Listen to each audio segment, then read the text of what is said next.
Here is my review for Blood Lad, Episode 1, First Impression, so let's get into this. So before I can get into this entire review and give you a little bit of history on the show Blood Lad, really it started off as a manga, right here. It's created by Yuki Kodama and serialized by Young Ace, and that's about it. There's nothing really else, it's not anything else like spin-offs or anything like that, it's just from a manga, then it got adapted to anime. The show is directed by Sugiyuki Miwa, the show's written by Takeshi Konuta, and the music is by Yuki Hayashi. And the animation studios, which why I actually had to bring this up last, because I kind of want to talk about this, is Brainbase. The animation studio is Brainbase. Brainbase, your animation is really impressing me right now. I had to look into the studios because I was like, this came from somewhere else. I swear I watched another anime that had this. And it is. Brothers Conflict. Brothers Conflict looks so good. And this animation for the show, for Blood Lad, is very, very good. And so I looked up and see what else they did. Apparently, they did a show called Amnesia that I also reviewed, and I like the animation in that one too. I'm like, okay, they're really impressing me. They even did Dora. So I'm just like, okay then. I'm becoming a fan of Brainbase's animation. They're really good. It's very clean, it's very crisp, and nice fluid movements, and I like that.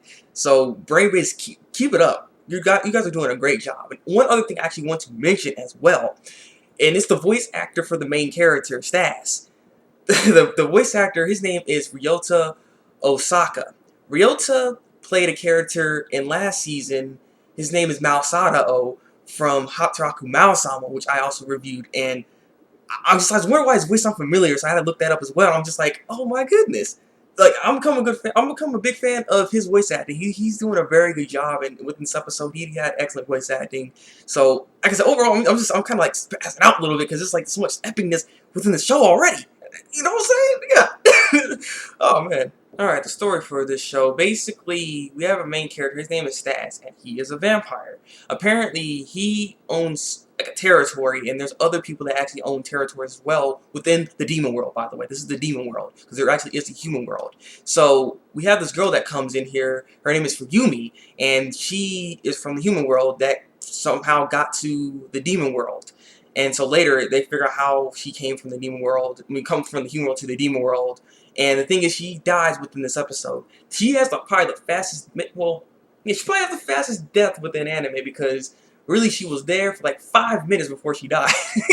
And so after she died, she became a ghost. And so Stas promises her that he will bring her back to life, basically, so that he can also go to the human world. Because when it comes to Stas' character, Stas is, I guess, he's a neat. He's a neat. He just like loves anime and manga, and he's just a big fan of Japanese culture and stuff like that. And he would love to go to the human world, which is maybe part of the reason why also helping out the girl as well. Not to mention when she first came, when she was just a human, he had like this weird kind of crush. And he's wondering why his heart's all beating off fast. But since he died and is a ghost, it's not the same effect anymore. So I think he's also trying to look for that same effect again because I think there's more to Stas is helping her. Like, he might actually want to just suck her blood, because that's what vampires are supposed to do, and he doesn't really want to do that exactly.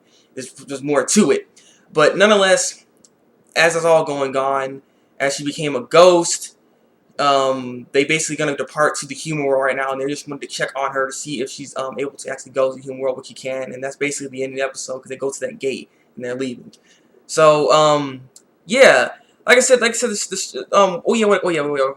forgot. This, when it comes to the territories, by the way, in order to become a boss, you have to kill the territory boss. So if you were to kill Stas, you have to cut his head off. In order to kill him, you can become the territory boss of that spot, of that territory. So that's how that also works as well.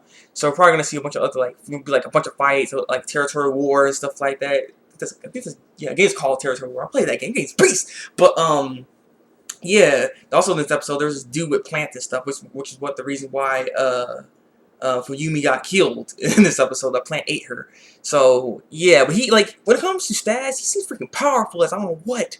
Like, this sucker has a cheap freaking move. This guy can grab your heart and just crush it. Like, what the heck is that? Like, how you supposed to defend against that? Like, the guy's like, oh, my heart, oh, he's crushing it. I'm like, wait, how you fight that thing? He just, boom, it's done. Like, that fight was, like, less than a minute. Like, what the heck? Like, I don't know how you're supposed to fight against that, but alrighty then. But it's gonna be interesting, because next episode we'll see, like, this, this new character coming here with blonde hair. Yeah, so this was interesting. The animation, I think I already said this, was actually really, really good. I really enjoyed the animation for this. It's very crisp and clean. I was a little surprised though that it looks so like vibrant. It has so much, it has like a lot of color, I have to say, from how it is. But it's not bad though. I was expecting something a little bit different, to be honest, when I was reading the manga to thinking how the anime would look. I would say the voices are very, very good. I actually like the voices, how it fits all the characters. The music. I like the opening and ending. They're not bad, but I can dig them. I can dig them. They'll probably grow on me as I keep listening to it.